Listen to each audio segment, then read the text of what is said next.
Hello guys, bersama saya lagi dalam Alright Nopod Channel. Satu lagi berita yang menarik untuk saya kongsikan. Ya, apatah lagi berkaitan dengan fitnah daripada kaki penfitnah Papa Gomo. Habislah sahabat-sahabat semua.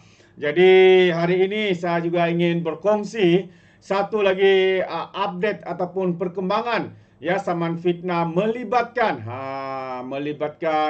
kaki penfitnah ini tidak lain tidak bukan Papa Gomo. Jadi kalau kita tahu sahabat semua, banyak laporan polis dan apabila ada laporan polis, walau dikatakan, wah banyak sekali laporan polis, lepas itu tidak apa-apa tindakan. Sabar.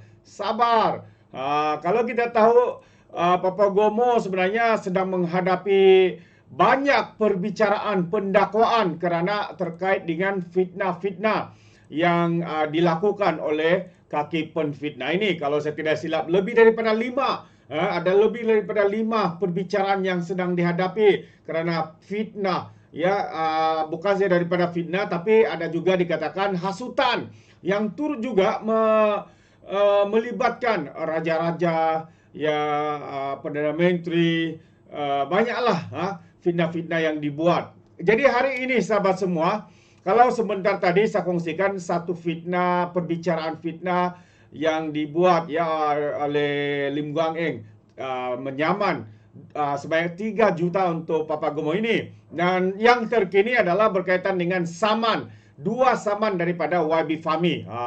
Jadi memang Papa Gomo ini individu yang paling hebat menfitnah dan paling banyak menerima kekalahan saman fitnah di dalam negara kita. Jadi dalam satu kenyataan media yang menarik untuk saya kongsikan, YB Fahmi mohon kes saman terhadap Papa Gomo, dua lain dibicarakan bersama. Jadi itu antara kenyataan terkini ya daripada YB Fahmi. Jadi kalau kita lihat kenyataan media ini, Menteri Komunikasi YB Fahmi Fadzil akan menfailkan permohonan supaya kes samanya terhadap Muhammad Azri Wanderis atau lebih dikenali sebagai Papa Gomo, Ahmad Dusuki Abdurrani, Muhammad Fauzan Mazlan dibicarakan bersama. Peguam Asek Ali Siti Aliwi yang mewakili YB Fahmi memaklumkan perkara itu kepada Pesuruhjaya Kehakiman Ros Mawar Rozain pada pengurusan kes hari ini. Pihak kami akan menfailkan permohonan itu minggu depan, kata peguam itu. Peguam Nur Nakibah Sakin Abdul Razak yang mewakili Muhammad Fauzan dan peguam Muhammad Jamil Yaakob mewakili Ahmad Dusuki tidak membantah permohonan tersebut. Rosmawar kemudian menetapkan 7 Oktober mendengar permohonan berkenaan dan mengarahkan pihak-pihak terlibat menfailkan pernyataan saksi pada 27 September ini. Ditemui pemberita selepas prosiding, Asik Ali berkata pihaknya akan mengemukakan 3 atau 4 saksi termasuk Fahmi untuk memberikan keterangan pada perbicaraan kes saman itu.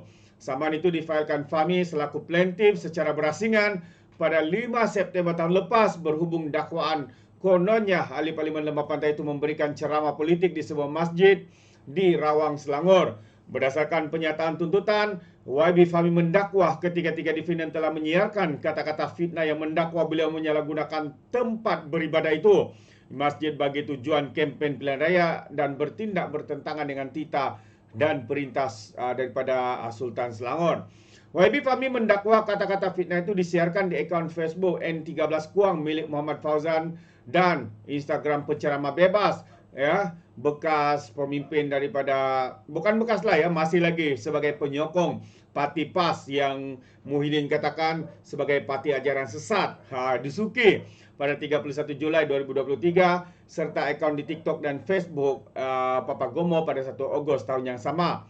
YB Fahmi berkata kenyataan fitnah itu tidak berasas dan pihak Majlis Agama Islam Selangor telah pun mengesahkan bahawa beliau sama sekali tidak memberikan ucapan berbau politik seperti mana yang difitnah oleh defendant.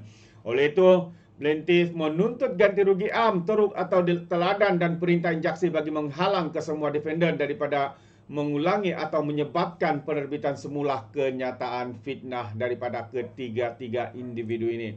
Jadi itu antara satu lagi saman fitnah yang akan dihadapi ya. Tapi kali ini bukan Papa Gomo seorang, tetapi turut juga ya individu yang lain seperti Fauzan dan juga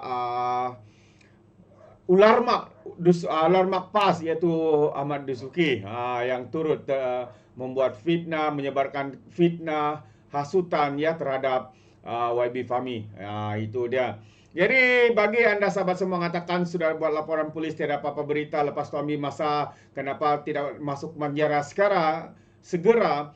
Negara kita ni mempunyai undang-undang, kita kena ikut proses undang-undang. Jangan seperti Kerajaan Perikatan Nasional PAS dan Bersatu semuanya jadi tunggang langgang ya. Akan-akan perundangan itu menjadi perundangan rimba dan sebagainya.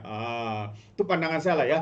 Dan satu perkara lagi sebelum saya akhiri, Mahkamah hari ini membenarkan Syed Saddiq Sipak Raga dapat pasport ke Bangkok. Ini agak mengejutkan kita ya. Walaupun negara kita negara demokrasi ya sistem kehakiman kita yang tidak dicampuri oleh kerajaan.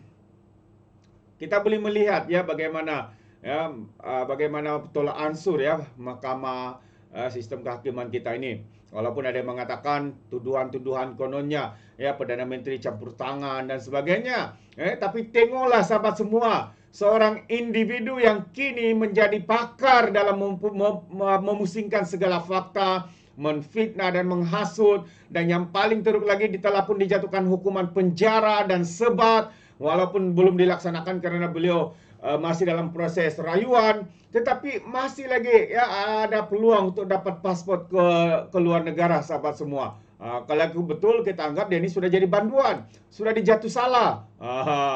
Jadi Mahkamah Rayuan hari ini membenarkan permohonan ahli Parlimen Muar Syed Saddiq Sipak Raga untuk mendapatkan pasportnya buat sementara bagi membolehkan beliau berkunjung ke Thailand.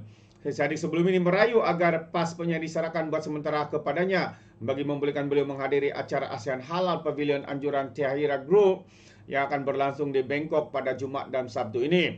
Panel 3 hakim yang dianggotai Hakim Mahkamah Tinggi Datuk Norin Badarudin bersama 2 Hakim Mahkamah Rayuan Datuk C. Muhammad Ruzima Ghazali dan Datuk Ahmad Zaidi Ibrahim membenarkan permohonan itu selepas ia tidak dibantah timbalan pendakwa rakyat Muhammad Hafiz Ali. Dari terdahulu peguam Syed Saddiq Sipak Raga, Datuk Hisam Theopatek berkata anak guamnya dijemput ke acara berkenaan oleh Tahira Group dan pasport itu juga akan dikembalikan semula kepada mahkamah pada hari Isnin iaitu pada 9 Ogos. Jadi beliau turut memohon mahkamah menyediakan surat pengesahan penyerahan sementara pasport itu kepada Ketua Pengarah Immigration bagi memudahkan perjalanan anak guamnya ke Thailand. Itu dia. Jadi ini dia sahabat semua, mungkin anda lupa ya sebenarnya ya Syed Saddiq Sipak Raga ini sudah dijatuh hukum dan beliau adalah seorang banduan walaupun belum masuk penjara kerana masih dalam proses rayuan. 9 November tahun lalu Mahkamah Tinggi telah menjatuhkan hukuman penjara 7 tahun dan denda 10 juta beserta 2 sebatan selepas mendapati Syed Saddiq Sipak Raga bersalah atas 4 pertuduhan pecah mana, penyelewengan dana dan pengubahan wang haram. Itu dia. Jadi sekarang ini Syed Saddiq sedang membuat rayuan. Jadi kita harapkan disegerakan ya supaya beliau ini tidak lagi berkeliaran ke sana dan ke sini seperti tidak pernah dijatuhkan hukuman ya. Jadi bagaimana sahabat semua, adakah anda setuju atau tidak? Anda boleh berikan komen di dalam ruangan komen. Jadi izinkan saya untuk mengundurkan diri dan seperti biasa peribahasa mengatakan tapapun kangkap 2 tahun keinginan. Dalam bahasa Melayunya tepuk dada tanya selera. Sekian jadi daripada Alright Nampak Channel. Kita berjumpa lagi. Bye bye.